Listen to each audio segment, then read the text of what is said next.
Miris, seorang remaja putri di kota Makassar, Sulawesi Selatan merekayasa aksi penculikan dan penyekapan terhadap dirinya sendiri pada Senin dini hari. Aksi itu dilakukan dengan mengirim pesan dan voice note tersambil menangis kepada keluarganya untuk meminta uang tebusan sebesar 5 juta rupiah.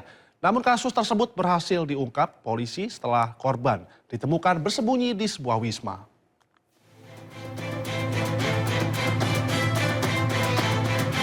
Seorang remaja putri berinisial LR, usia 16 tahun, mengaku menjadi korban penculikan dan penyekapan di kota Makassar, Sulawesi Selatan. Namun saat diperiksa petugas di sebuah kamar wisma di Kecamatan Panakukang, kebenaran itu akhirnya terungkap. LR ternyata tidak pernah menjadi korban penculikan dan sengaja mengarang cerita. Ia mengaku sering dimarahi keluarga dan ingin berkumpul dengan saudara kandungnya yang berpisah sejak kedua orang tuanya meninggal dunia. Namun saat meninggalkan rumah tantenya, ia meninggalkan pesan suara sambil menangis berpura-pura diculik dan meminta uang tebusan 5 juta rupiah. Uang itu rencananya akan digunakan untuk melarikan diri. Dia itu sering dimarahi di rumah. Pengakuannya bahwa dia sering dimarah-marahi dan dia kepingin bersama dengan saudaranya, saudara kandungnya, karena dia dipisahkan setelah kedua orang tuanya meninggal dunia. Usai menjalani pemeriksaan, LR kemudian diserahkan ke Direktorat PPA dan PPO Polda Sulawesi Selatan untuk mendapatkan penanganan lebih lanjut. Dari Makassar, Sulawesi Selatan, Julius Wina News melaporkan. Kita ke informasi lainnya pemirsa, ricuh. Mobil tahanan yang membawa Sudewo, Bupati Pati nonaktif dihadang massa pendukungnya usai sidang agenda putusan di Pengadilan Tipikor Semarang, Jawa Tengah. Massa dan petugas keamanan terlibat saling dorong-mendorong.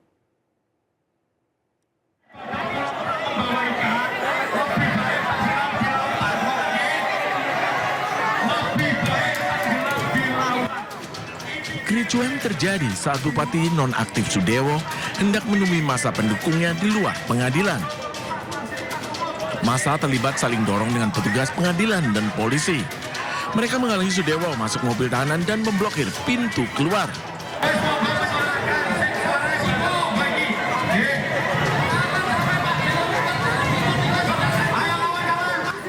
Kericuan antara pendukung Sudewo dan petugas keamanan tak terhindarkan.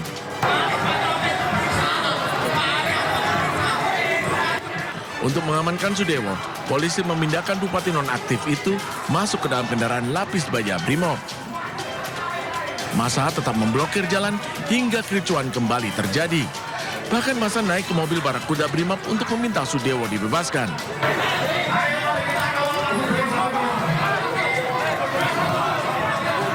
Sudewo akhirnya keluar untuk meredam emosi pendukungnya.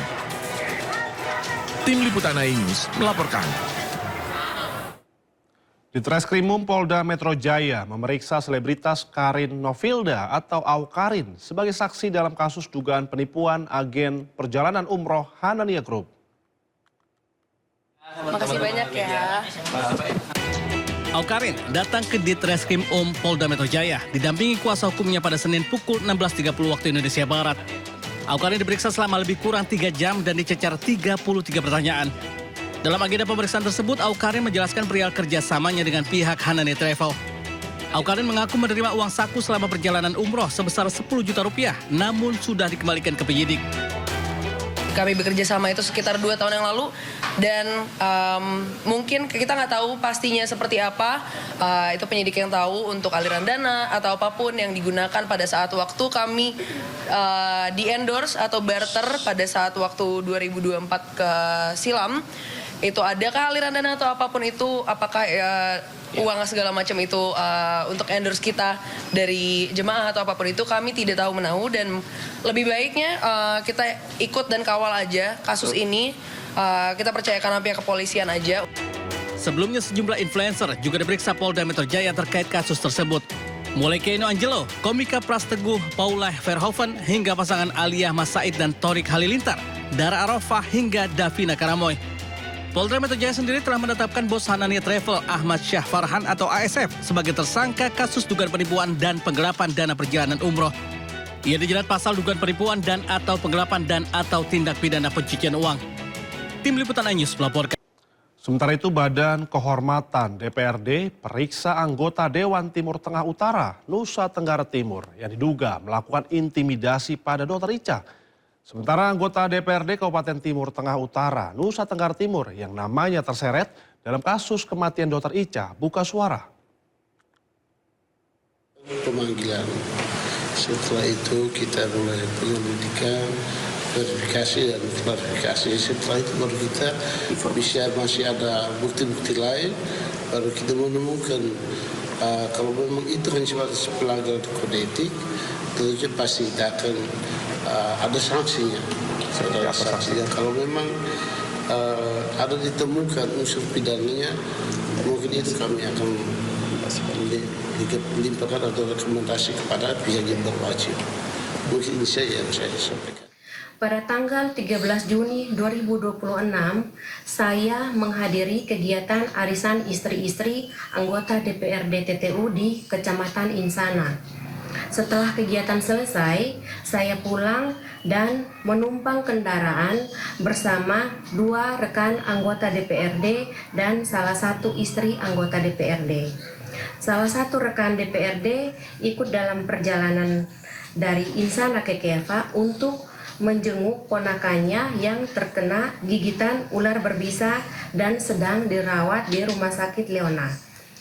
Dalam perjalanan pulang, saya pun ikut membesuk karena ponakannya sementara dirawat di instalasi gawat darurat. Jadi kehadiran saya di rumah sakit bukan merupakan kunjungan yang direncanakan sebelumnya. Saya ikut bersama rombongan karena kebetulan pulang bersama mereka. Sesampainya di rumah sakit, 2 rekan saya terlebih dahulu masuk ke ruangan perawatan. Sementara saya masih berada di depan IGD berbincang dengan istrinya anggota DPRD. Ketika masuk ke ruangan IGD, saya melihat perdebatan telah berlangsung antara 2 rekan saya dan dokter. Saat masuk, saya berjalan menuju pasien dan melihat kondisinya. Saya kemudian ikut menanyakan bagaimana tindak lanjut penanganan kepada pasien, standar pelayanan dan kualitas pelayanan. Terkait perkataan panggil wartawan saja, itu saya maksudkan sebagai usulan dalam percakapan kepada salah satu rekan DPRD agar ada liputan eksternal dan investigatif terkait transparansi pelayanan kesehatan, evaluasi dan perbaikan kualitas pelayanan kesehatan. Jadi sama sekali tidak ditujukan kepada personal ataupun pribadi.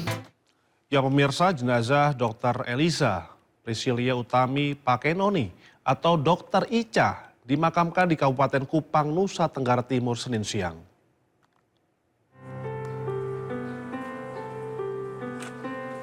Misa pemakaman Dr. Eliza Priscilia Utami Pakenoni atau Dr. Ica dilakukan di rumah duka di perumahan RSS Baumata, Kabupaten Kupang, Nusa Tenggara Timur Senin siang. Ratusan pelayat pun memadati rumah duka mengikuti misa pemakaman dan memberi penghormatan terakhir terhadap Dr. Ica. ASN yang hadir mengenakan pakaian dinas sementara para dokter mengenakan jas putih. Para pelayat juga menemui keluarga korban dan memberikan ucapan duka. Jenazah Dr. Ica kemudian diberangkatkan menuju TPU Liliba menggunakan ambulans. Dr. Ica ditemukan meninggal gantung diri di rumahnya pada 26 Juni 2026 lalu. Ia diduga nekat bunuh diri setelah mengalami depresi akibat diintimidasi 3 anggota DPRD Kabupaten Timur Tengah Utara saat menangani seorang pasien anak yang terkena gigitan ular berbisa di IGD Rumah Sakit Leona Keva Menanu pada 13 Juni 2026 lalu.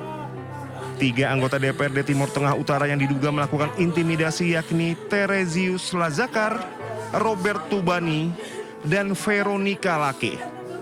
Kapolres Timur Tengah Utara AKBP Eliana Papoteh telah melakukan pemanggilan terhadap ketiga anggota DPRD tersebut untuk dimintai klarifikasi terkait dugaan intimidasi tersebut.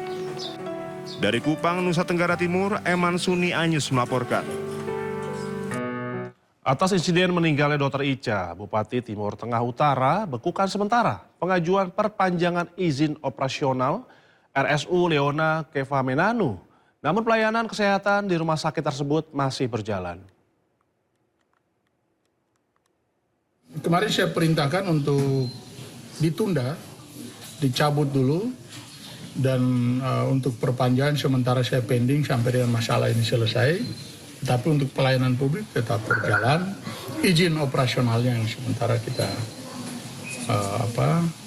belum melakukan untuk approve untuk perpanjangan. Sementara saya perintahkan Dinkes untuk tahan dulu sampai dengan masalah ini selesai.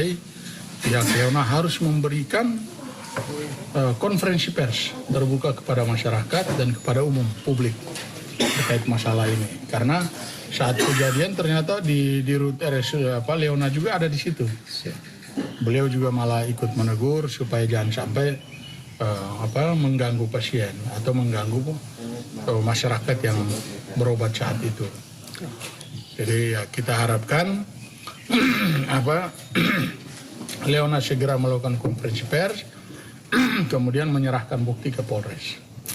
Nah itu sudah mereka lakukan. Setelah itu akan melaporkan kembali kepada saya, baru akan saya approve untuk melanjutkan.